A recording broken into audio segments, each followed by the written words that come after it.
Kumusta po? Welcome po muli sa howtogreatfood.com, howtogreatfilipinofood.com. Ang lulutuin po natin ngayon ay ginataang kalabasa. Ang sahog ko po rito, baboy. Kinat ko lang po siya ng strips. Maninipis lang po siya. Siyempre, pwede rin po ang manok. Tapos po, meron ako ritong green beans.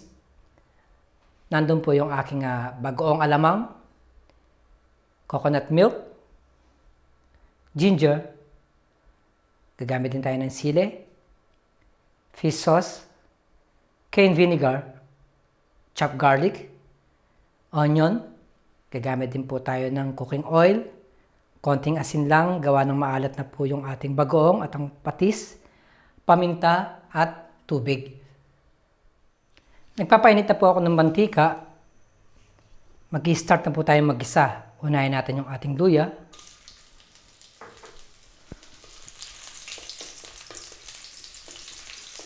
At ilalagay na rin natin kaagad yung ating bawang.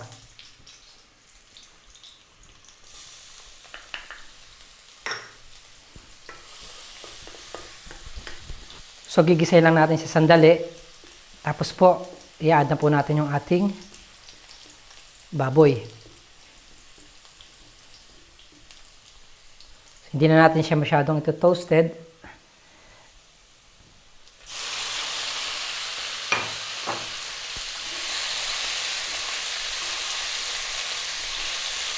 Gigisayin ko lang po yung ating baboy ng mga 3 to 4 minutes.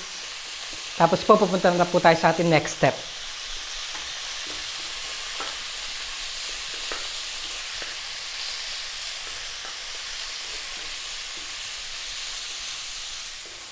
Okay na po yung ating pork.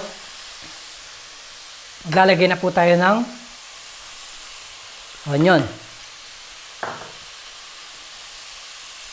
fresh chili, at ang ating shrimp paste. Halin lang sandali.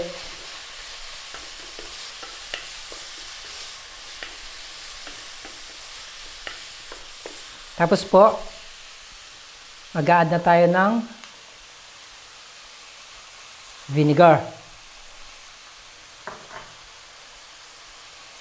fish sauce, at ground black pepper.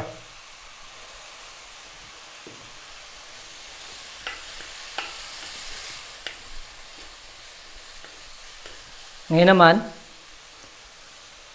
lalagyan ko siya ng coconut milk.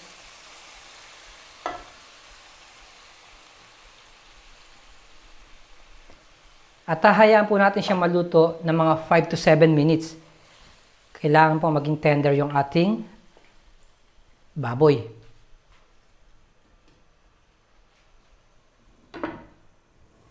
Tanggalin ko na po yung takip.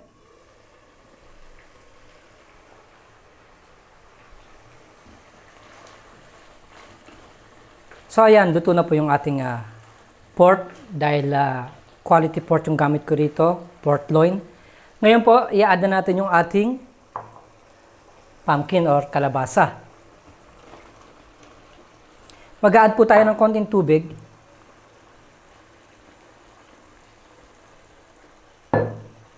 At asin. Lulutuin lang natin siya ng mga 5 minutes.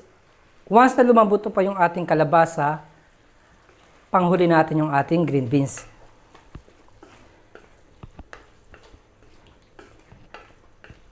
Again, tatakpan ko siya at maghihintay tayo ng mga 5 minuto.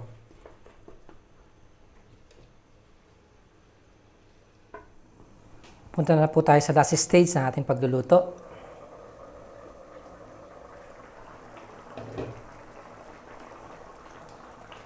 Niluto ko lang po yung ating kalabasa ng mga 5 minutes. Hindi pa siya totally cooked. Ilalagay na po natin yung ating beans. Kasi po hindi natin pwedeng pagsabayin. Mas matigas po yung kalabasa kaysa sa ating green beans.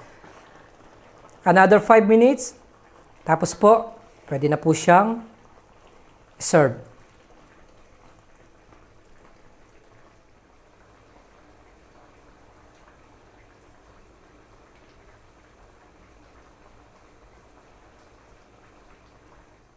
Ito na po ang ating simpleng lutuin, napakasarap na ginataang kalabasa na may baboy. Maraming salamat po sa panonood ng howtogreatfilipinofood.com, howtogreatfood.com. Mabuhay!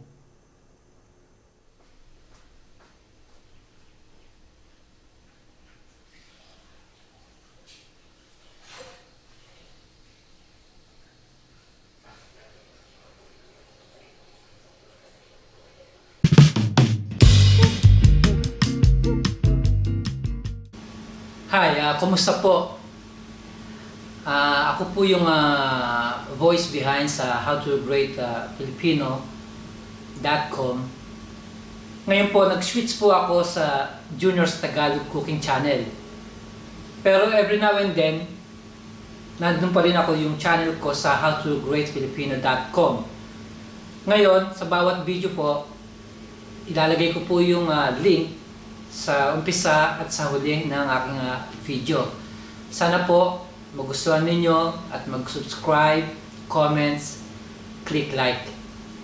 Maraming salamat po. Mabuhay!